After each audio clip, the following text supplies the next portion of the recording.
mag-a-apply tayo ng Korean visa.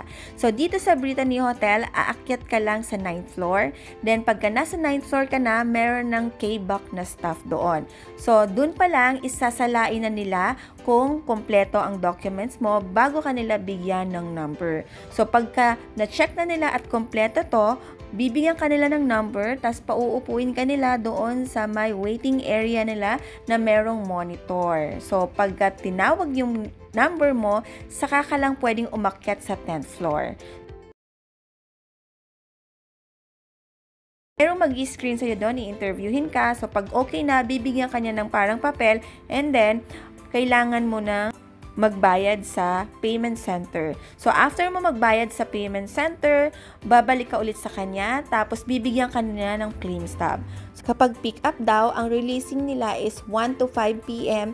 and then, yung magki-claim is 1 valid